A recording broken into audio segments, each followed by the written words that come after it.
crowd. Oh, boy. In 13 days, we are going to win North Carolina. And we are going to win back the White House, believe me. We're going to bring back your jobs that have been taken from you, that have been shipped all over the world, that have been shipped to Mexico. We are going to bring back your jobs, and we are not going to allow these companies to go to Mexico and other countries and take your jobs with them. We're going to stop the jobs from leaving North Carolina. We're going to start making things again in America. We are going to make things again. The jobs theft, and that's what it is, will end the day I start the presidency, believe me. It's going to be America first again. Remember that, America first. You don't hear that anymore. It's not America first now, that we know, Early voting is underway, so make sure you get out and vote. And by the way, North Carolina, we're doing really well. You see what's happening. The dishonest media back there, they're going, what is happening? They're seeing the lines of people. They're seeing crowds like this. Look at this crowd. Now, they don't mention the crowds ever, but they see them. They know what's going on. They look at Florida. Have you seen Florida, what's going on? They have lines going to the voters' polls, to the booths, that are 4 blocks long in Florida, and there are an awful lot of red hats and buttons and Trump shirts. And generally speaking, those people do not vote for crooked Hillary Clinton.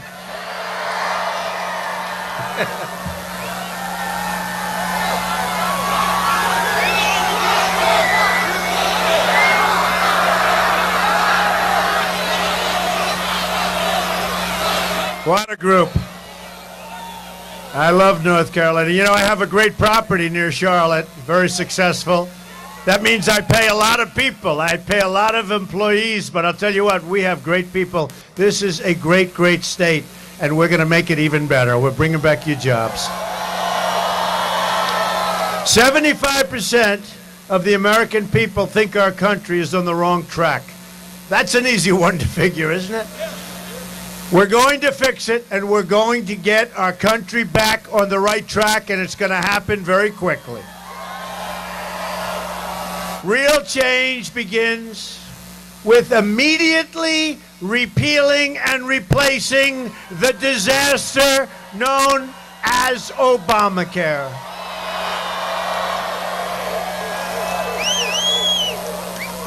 That one's not even close. And Hillary wants to double up and triple up. What a disgusting situation. And it was no good. It was no good the day it was conceived. Remember Jonathan Gruber of MIT? He said the American people are stupid to have approved it. Unfortunately, they had an iPhone going. You know, that's nice. It has just been announced that Americans are going to experience another massive double-digit spike in Obamacare premiums, including more than a 118% increase for people in the great state of Arizona. So you think you have it bad. In Arizona, they're up to 118%. Don't feel bad. You're going to get yours too. You're through the roof also. But think of it. Numerous places, over 100%. Even Bill Clinton admitted that Obamacare is, quote, the craziest thing in the world, where people wind up with premiums doubled and their coverage cut in half. Job-killing Obamacare is just one more way the system is rigged. System is rigged, folks. It's all rigged. So when Gruber made that statement, a lot of things happened. And a lot of people started looking at Obamacare very closely. And I will tell you, Hillary Clinton came out, and she wants to double down and make it worse. It's going to be so much worse. Frankly, can we live another 4 years with another Obama? I don't think so. I don't think so. And I think she'll be worse. And remember, the Supreme Court, just put it in the back of your mind, Supreme Court. But we can't take another 4 years of Obama, and that's what we're getting with Hillary. More than 500,000 North Carolinians have been forced into Obamacare. They didn't want it. They were forced. Premiums have gone up in North Carolina by double digits, and this year they're going to go up at a record number. It is catastrophic. More than 250,000 people in North Carolina are losing their health plans next year. 95 of the state's 100 counties will only have one insurance company to buy from. Good luck in that negotiation, folks. They are in a very good position. Hey, who's that carrier? I want to know. I want a piece of that insurance company. Drain the swamp. Look at that sign. Drain the swamp in Washington, D.C. Look at that. You know, I said to somebody the other day, and even today, drain the swamp. We put it in about 2 days ago. I said, drain the swamp. I didn't like it. I didn't like the expression, drain the swamp in Washington. So I said it 3 days ago. The place went crazy. I said, you know what? I'm starting to like that expression. And now it's it's like trending all over the world. Drain the swamp in Washington. So we like that expression. Obamacare will destroy the economy and health care of North Carolina if we don't stop it fast, and I mean like immediately. Repealing Obamacare and stopping Hillary Clinton's health care takeover is one of the most important reasons we must win on November 8th. We have to. And next, we're going to rid Washington of corruption. It is corrupt. What about the Hillary Clinton fiasco? You ever see anything? What about all the WikiLeaks? Hillary bleached. Listen to this. We all know, but we're going to say it. Because nobody has ever gotten away with crimes. And I mean crimes like Hillary Clinton has gotten away with.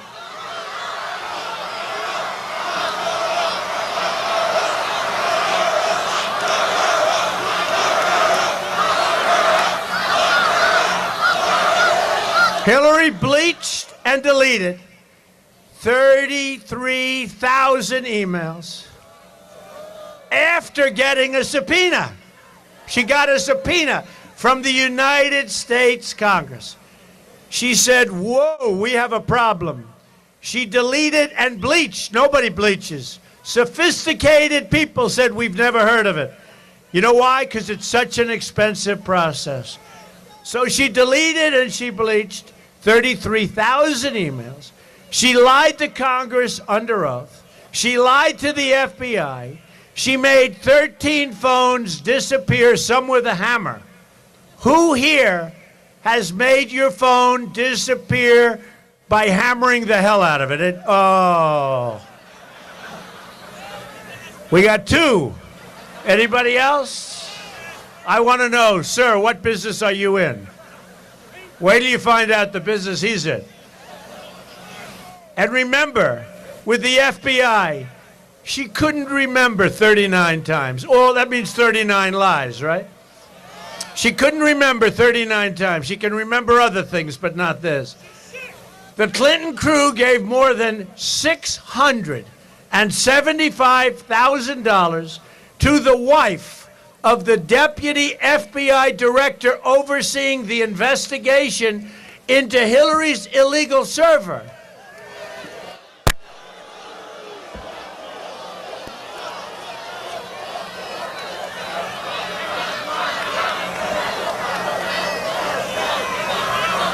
That's all right. Leave him alone. That's all right. You know the great thing about that? We have a protester. By the way, were you paid $1,500 to be a thug? Where's the protester? Where is he? Was he paid? You can get him out. Get him out.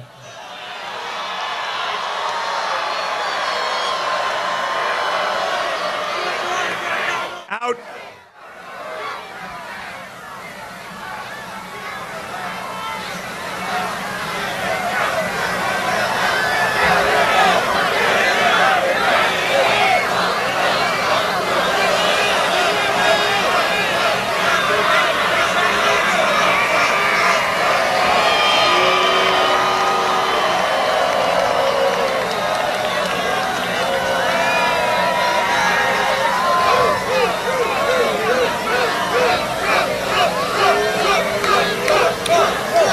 Folks, did you see where through WikiLeaks we found out that Clinton was paying people $1,500 plus an iPhone to go out and be violent at our rallies? Okay?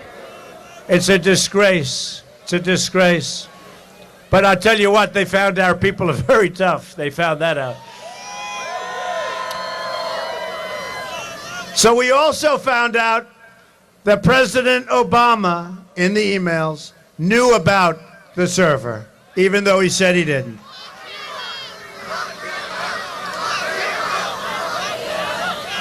The criminal conduct of Hillary Clinton threatens the foundations of our democracy. There has never, ever been a situation like this, and the emails are just a part of it. We're going to turn it all around.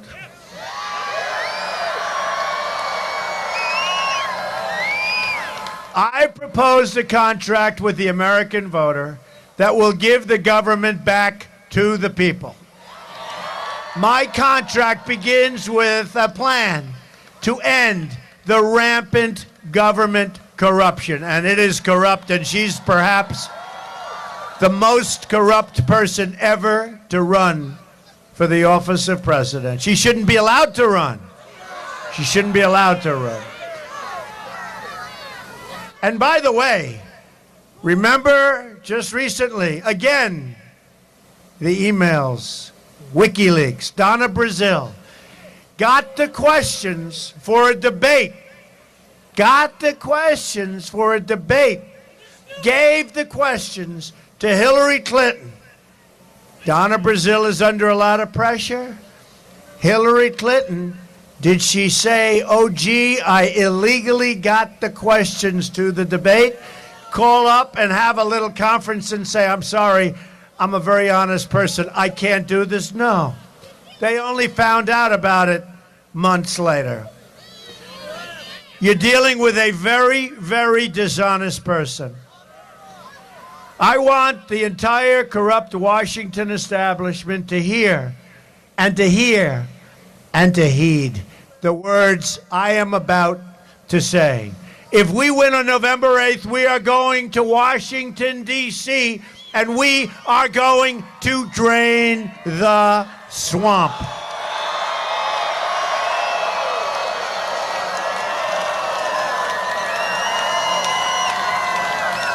That includes a constitutional amendment to impose term limits on all members of Congress. At the very core of my contract with the American people is a plan to bring back American jobs. We've had it. We're going to bring back our jobs. And you really know what I'm talking about in North Carolina because you're one of the greatest victims of all. We're living through the greatest jobs theft in the history of the world. The greatest, think of that, the greatest jobs theft in the history of the world, not just here. Look at New England, look at New York State, look at Pennsylvania and Ohio. Look everywhere. North Carolina has lost nearly half of its manufacturing jobs since NAFTA. Can you believe it? Half of your jobs. A deal signed by Bill Clinton and supported strongly by crooked Hillary. Remember, every time you see a closed factory or wiped out community, the Clintons really did this to you. NAFTA was a disaster. But listen to this. I always say it looked like a typo. They made a mistake. It can't be possible. We've lost 70,000 factories. Now, I thought they meant 700 factories. Maybe 7,000. We've lost 70,000 factories since China entered the World Trade Organization. Another Bill and Hillary-backed disaster. The trade policies of Hillary Clinton have been devastating for workers, unions, companies, and communities throughout North Carolina. Stanley Furniture moved its production from Robbinsville, laid off 400 workers, and moved their jobs to Southeast Asia in 2010. Congratulations, Southeast Asia. They wouldn't be doing it if I was president.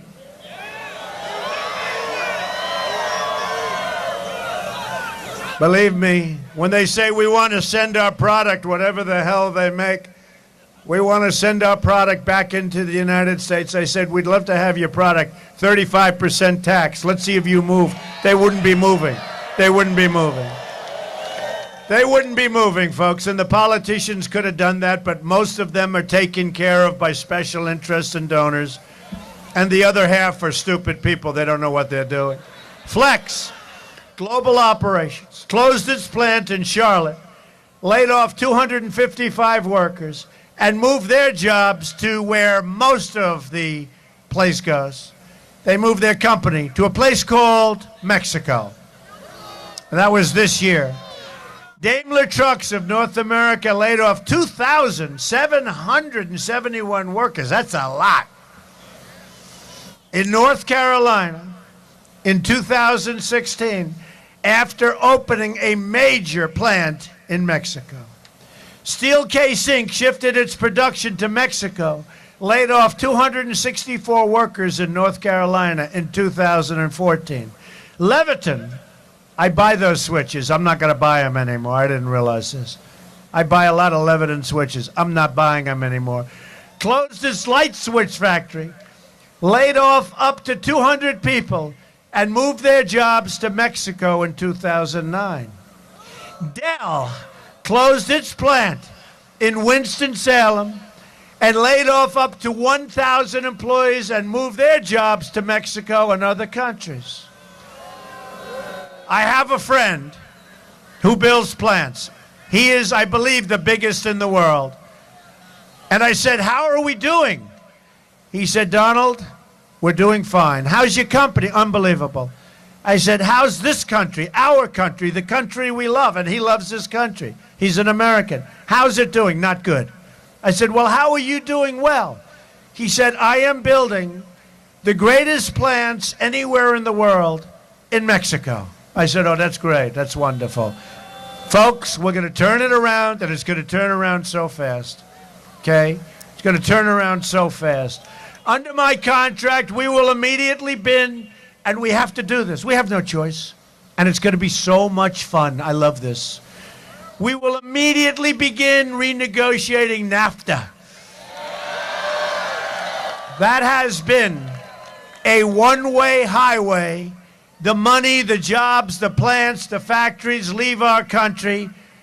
We get unemployment and drugs. So we get the drugs, we get the unemployment, they get the cash, the jobs, the plants. What a disgrace. And you know what? People don't even know it. It's very complex, but they're under a VAT tax system. So it's about a 17, almost 17%. So what happens is every time we make a deal, because we have a different system, we pay 17, they pay nothing. So the agreement has been defective for years and nobody ever changed it. That's why you never see anybody coming the opposite way. It's always jobs moving to Mexico. You never see, because it's a defective contract. They signed a defective contract just there. You're at a 17-point disadvantage before all of the other disadvantages kick in. Does that make sense? It's a defective contract, and nobody did anything about it for years. Oh, are we going to do something about it? It's going to be done. And I met, as you know, 2 months ago, I met with the president of Mexico. Nice guy. And we're going to have a very good relationship with Mexico. Oh, we're going to build the wall. Don't worry about it. This guy. Believe me. We're going to build it. We have to build the wall. We have to build the wall. We've got to stop the drugs from coming into our country and poisoning our youth. We're going to build the wall 100%. Mexico's going to pay for the wall. They don't know it yet, but they're going to pay for the wall. Believe me. But their leaders, their politicians are smarter and sharper than our politicians. We use people to negotiate our deals, the biggest deals in the world, like with China. What China does to this country is unbelievable. We use political hacks to do our negotiating. They have the smartest people. They have like this pyramid, right? From the time they're in first grade, they take the smartest. By the time they get to the top, you're dealing with very smart people. Unfortunately, they're not dealing with very smart people. And we have a massive, almost $500 billion trade deficit with China. We have an $800 billion trade deficit with the world. That's all going to end, folks. We're going to have free trade, but we're going to have fair trade. It's going to be fair trade. It's going to be a two-way street. And with NAFTA, if we don't get the deal we want, we will terminate NAFTA and get a much better deal for our workers and for our companies, 100%. 100%. And if companies like Carrier want to fire their workers, move to Mexico or other countries, you know, they're in Indianapolis. They fired all of their workers, and it was right around the time of the primary. And boy, I'll tell you, those workers were great. They followed me. They went to so many of our speeches. And remember, that was going to be the great firewall. That was going to be where they were going to stop Trump. Now, I had Bobby Knight helping me. That's awfully good in Indiana. The great Bobby Knight. But we won Indiana in a landslide. And by the way, speaking of Indiana, Governor Mike Pence, great guy. Great guy. Good choice. It's an important choice. Did we pick better than her, by the way? I watched their debate. That one wasn't close, and neither was mine with Hillary. That we beat her badly. We beat her badly. And you saw Biden today, right? Oh, I'd like to get Donald behind the gym. Oh. I dream about that kind of stuff. You know, Mr. Tough Guy. He's a real tough guy, folks. I would dream about that. So they ship their products back into the United States. See, he ought to be tough like that on trade. He ought to be tough like that on so many other things where we're getting ripped off. He ought to be tough like that in dealing with the Veterans Administration because our veterans are being treated so unfairly.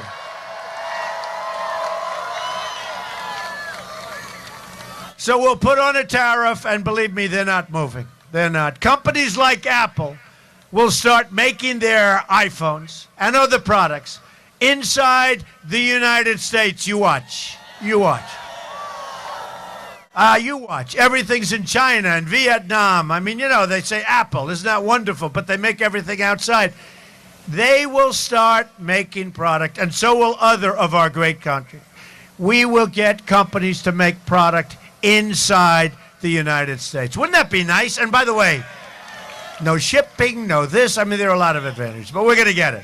As part of our plan to bring back American jobs, we will lower taxes on our businesses from 35% down to 15%, going from the highest taxed nation in the world to one of the lowest. I'd like to make it the lowest, but you can only go so far. Maybe someday.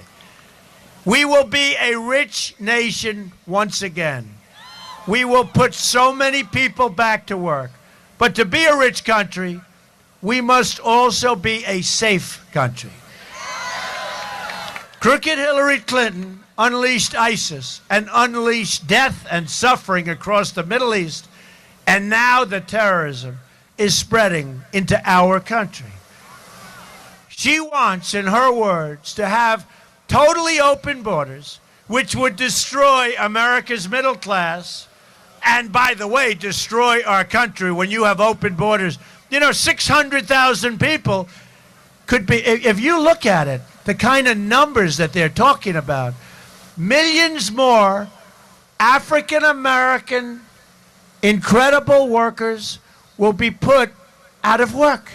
They are so badly affected by the policies of Obama and Clinton. And I don't even know if they realize what they're doing. Hillary wants to increase Syrian refugees by 550% coming into this country. That's on top of the thousands and thousands and thousands already coming in. And these are people we have no idea who they are, where they come from. Believe me, folks, we are not doing that. The refugee plan would leave us with generations of terrorism, radicalism, and extremism inside of our shores.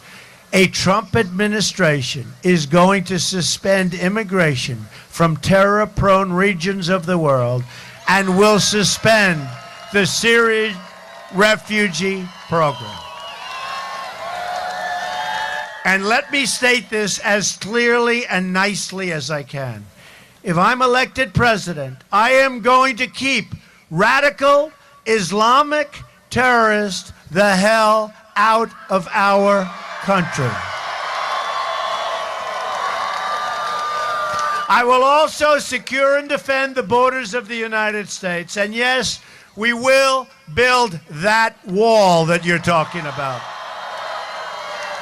We'll also cancel all funding for sanctuary cities. Horrible. Hillary strongly supports sanctuary cities like the one that killed Kate Steinle, San Francisco. Thousands of Americans have been killed by illegal immigrants. In January of last year, Grant Ronebeck, 21 years old, magnificent young man, was working at a convenience store in Mesa, Arizona, when he was viciously murdered in cold blood, shot point blank by an illegal immigrant with a long and vicious criminal record. People said, please don't let him into society. They did. He killed Grant violently. Another American murdered in cold blood was 25-year-old Spencer Golvac. He was sitting in his car at a stoplight after dropping off his girlfriend on his way home. An illegal immigrant in a pickup truck pulled up to him beside him and shot Spencer directly in the head. No warning, no talking, no nothing, no reason. The killer had a lengthy criminal record and had been deported 4 times. So many people said, don't let this man out. Get him back to his country. Get him out of our country. The Obama administration refused to do it. I've spent a lot of time with Spencer's mom, Julie. I have a message for the cartels, the drug dealers, and the gang members. When I win, your long reign of crime and terror will come crashing to an end quickly.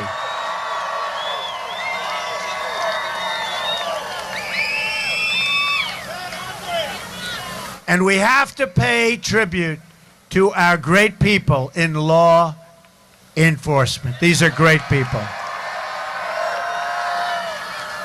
that are having a hard time right now. And they know where these people are, by the way. When you hear the gang members, the drug lords, all of these, they know. They can tell you in 1 minute who should go, who doesn't have to go. They know. We got some bad ones. We'll also rebuild our badly depleted military. We have the greatest people in the world, but we have a badly depleted military. And we can't beat ISIS. Can you imagine Mosul, right? Mosul. I've been saying this for a long time. And, you know, somebody like Hillary Clinton said, Well, he says he doesn't want to go into Mosul. Look, folks, first of all, Mosul was already captured. It was the way we got out of Iraq. We shouldn't have gone into Iraq, and we shouldn't have gotten out the way we got out. But that's why we're going in now a second time. But why can't we do it, like, secretly, right? Why can't we do this quietly? I've been reading about we are going to attack Mosul now, and you have too, for 3 months. And I'm saying, you know, the element of surprise, right? Right? General George Patton, the element of surprise. He didn't talk. He got the job done. Even after he got the job done, he didn't talk. He didn't want to talk to anybody. The reporters wouldn't like him very much. He was a little rough with reporters. You know, these are the most dishonest people. I'm telling you, these are the most dishonest people on earth. And they are going crazy because they put out these phony polls, and then the real polls come out. So today, Bloomberg has a poll. They're very disappointed. Trump is up in Florida by 2 points. And the lines are a lot more than two. Even 2 points is, forget it. The lines are through the roof. Same thing's happening here. You see what's happening here. The lines, those beautiful, beautiful lines, right? It's happening all over the country, happening all over. But they're very dishonest people. General George Patton was rough. He was a rough guy. But his people would die for him. But he was a great general. He wouldn't give notice, we are going to Mosul in 3 months. We will attack. We will attack. And some clown from some institute came out today. Why is Donald Trump saying that about Mosul? Hey, folks, I will put my thought process against these people anytime. He's saying it's okay the way they did it. Well, it's turning out, I just saw it on television, it's turning out that Mosul is very, very tough to get. And the reason they wanted to get in is because the leaders of ISIS, they felt, were living in Mosul. But here's the thing. They were supposed to be the JV, according to Obama, remember? They started out as a little group, a little band of men, in this case men. They started out as a little band of men. The JV became a horrible, horrible worldwide threat. And now they are ensconced in 32 nations. And then I hear Hillary Clinton, who I call a very low-energy person. She's going out and saying, what does Donald Trump know about this? Look, folks, when you're looking to take out the people that are leaders of ISIS and they're ensconced in Mosul, you don't announce it 3 months before you attack. You use the element of surprise and you knock the, you say it, what's the word? And you knock the hell out of them. Boy, oh boy, what a bunch of amateurs. We have amateurs in the White House. We have amateurs as leaders. And honestly, I think there's so many things you could, whether it's the horrible trade deals, the loss of these jobs. We have no growth in this country. You see that. You see the numbers. Our jobs numbers were announced last week. They were anemic. Anemic. No matter what we have, our military is depleted. Our vets aren't taken care of. We have stupid people leading this country. They're stupid people. You know, I'd like to use another word.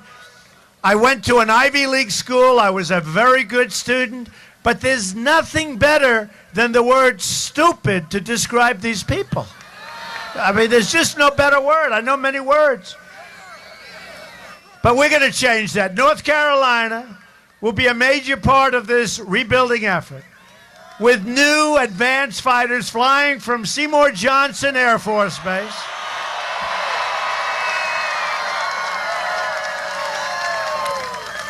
Marine battalions at Camp Lejeune.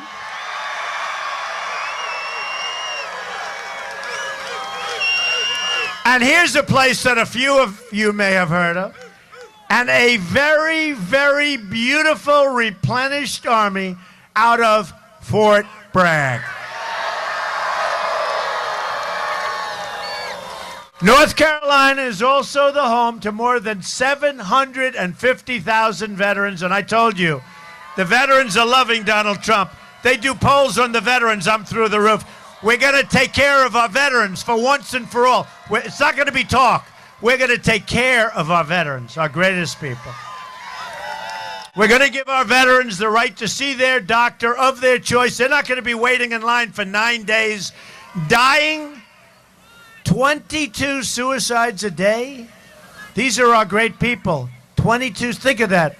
That's an impossible number also to even conceive. 22 suicides a day.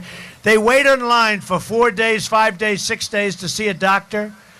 A simple procedure or a simple prescription could solve their problem. They don't get to see the doctor. So they're going to have the right, if this happens, to walk across the street, see a private doctor, go to a private hospital or a public hospital, get themselves fixed up, and the United States will pay for the bill, and it's the cheapest thing we can do, and it's the best thing we can do. The veterans love Trump, and Trump loves the veterans, believe me. You better get out and vote. You better get out and vote, veterans, because we're dealing with a bad person. We will also change our foreign policy. And by the way, speaking of the veterans, she said the veterans are being serviced just fine. You know that, right? She is going to do nothing for the veterans, and she's going to hurt your Social Security big league, but she is going to do nothing for the veterans. Hillary Clinton gave us ISIS and threw the Middle East into turmoil. Do you notice? She gave us ISIS. She did. Her and Obama. Now she's telling you, I am going to get rid of ISIS. What the hell did you let him do this in the first place for? She's been there for 30 years. It's all talk with her. Nothing ever happens. Libya, Syria, New York State is a disaster. She said she was going to bring back jobs. It turned out to be just the opposite. So now she wants to start World War III in Syria against the nuclear-armed Russians. Great, great. You ever notice how tough she talks about Putin? Somebody said to me today, a very smart person, great business person, called up and said, you know, I heard her saying about Donald Trump and Russia. First of all, I don't know Putin, have no business whatsoever with Russia, have nothing to do with Russia. And, you know, they like to say, every time WikiLeaks comes, they say, this is a conspiracy between Donald Trump and Russia. Give me a break. You know, number one, they don't even know it's Russia. Who knows? It might be Russia. Could be China. Could be, if you remember, Sony. It could be North Korea. It could be a lot of places. But, you know, she always likes to. In the meantime, she gave Russia 20% of the uranium, right? She gave them 20% of our uranium. You know what uranium's used for? For a massive payment. And Podesta has some big deal in Russia, and they always like to talk about Trump. But we learned a lot about them from WikiLeaks. We learned in the emails, she said, and she has terrible, terrible instincts. Okay. So John Podesta, her top person, who I wouldn't want working for me, I tell you, he says so many bad things about her. Who minds? You mind if any of your people, like you have a top job, and you have a person, and they call you like not a smart person, you have bad instincts, you don't know what you're doing. I mean, I'm going to have a couple of these. But John Podesta said terrible things about her. But one of the things he said that was to me the worst, that she has bad instincts. So she's got bad instincts from her top person. Bernie Sanders says she has bad judgment. So who wants a president with bad instincts and bad judgment by the people that know them the best? What are we doing here? All of the following quotes come from either Podesta or Colin Powell. Hey, look, he's another guy. He did a great job, right, with Iraq. There's a guy, Colin Powell. He did a great job with Iraq. They wanted to get away with it. That was one of the quotes. They wanted to get away with it. You know, the whole email scandal. Her instincts are terrible. Apologies are like her Achilles heel. These are all statements made about her. She's totally programmed. She looked programmed. She has no opinion. Sometimes that would be a good thing in her case. Unbridled ambition and greedy. Everything Hillary Rodham Clinton touches, she kind of screws up. Oh, that's wonderful. That makes us feel good, right? To all Americans, I say, it is time for new leadership. Let's get the Clintons out of our lives. Everything will change in November. Just think about what we can accomplish in the first 100 days. We are going to have the biggest tax cut since Ronald Reagan. We will eliminate every unnecessary job-killing regulation which is destroying our businesses. We will provide school choice and put an end to Common Core. We're going to bring education local. We will rebuild our very depleted military, and we will take care of our vets. We will support the men and women of law enforcement. We're going to save, this is a big one for North Carolina, we're going to save our very, very troubled Second Amendment. It is under siege. And we will appoint justices to the United States Supreme Court who will uphold and defend the Constitution of the United States. Today I was in Washington, D.C., where I just finished building. This is before I started running for president, okay? Just so you understand.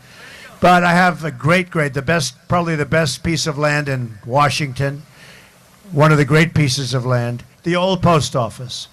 And I'm very proud of it. It's a great building. We built it into a hotel. It's on Pennsylvania Avenue, right between the Capitol building and the White House, right smack in the middle. If you're in the real estate business, there's an expression. Always try and get the post office because they were there first. It's the best location. So it's this incredible building. And we had the opening of Trump International Hotel. Now, I've been campaigning, and you've seen that. In fact, even the press is amazed. They are exhausted. They follow me 7 stops, 8 stops, 5 stops, 3 or 4 of these a day with crowds. Last night we had 25,000 people in Florida. We had 19,000. We had 12,000. We have the biggest crowds because you know what? We have a movement like nobody has ever seen before. Nobody. The pundits, Bill O'Reilly, but many of the pundits said it's the greatest, single greatest political phenomena they've ever seen. So I built this building. Now you have to understand, I never practically go home. I work all the time. Hillary makes a little speech. She reads her teleprompter, gets in a plane, goes home, and starts sleeping for 3 days.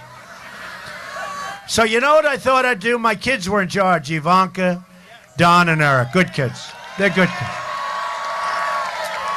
So I thought I'd take an hour or two and run in and cut the ribbon with them at the building.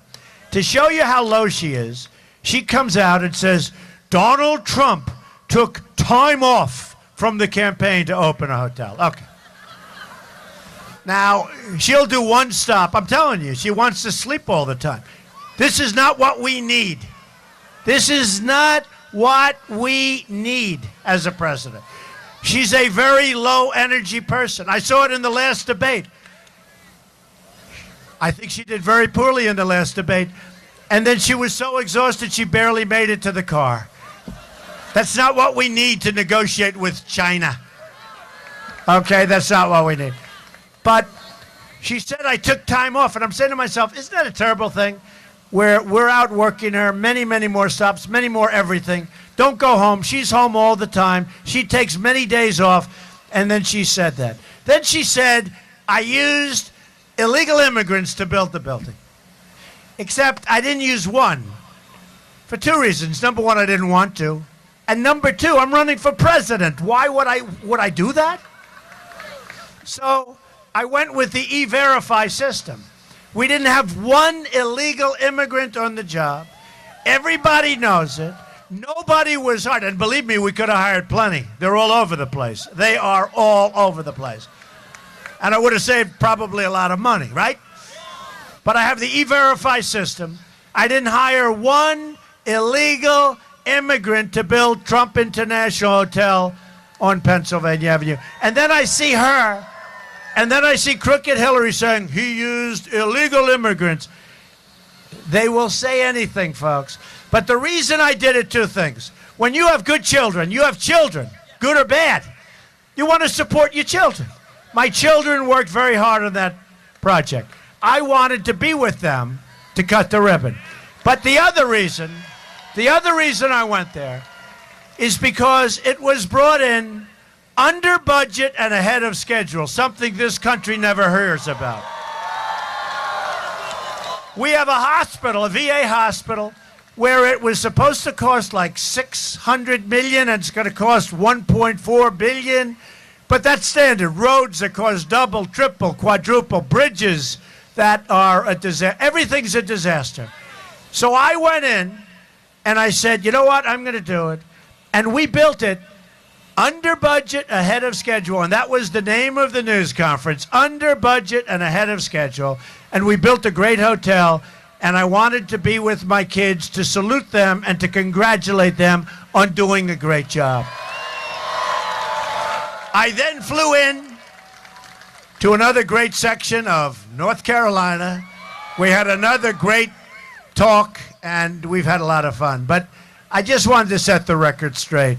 All E-Verify, no illegal immigrants, no help in that regard, and we have a great thing. And including construction, we put literally thousands of people to work. And that's a great thing, because that's what our country needs. But remember, under budget and ahead of schedule, okay?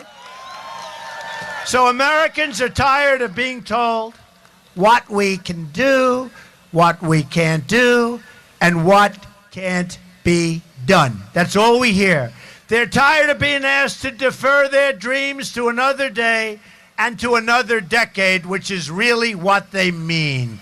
Everywhere I go in this country, all I see is untapped potential waiting to be set free. And a great example of that is the African American community. They've been treated so unfairly, so unfairly. And we're going to fix our inner cities. We're going to fix them. African American communities, Hispanic communities, we're going to work on the inner cities, because what Hillary and the groups have done, give me your vote,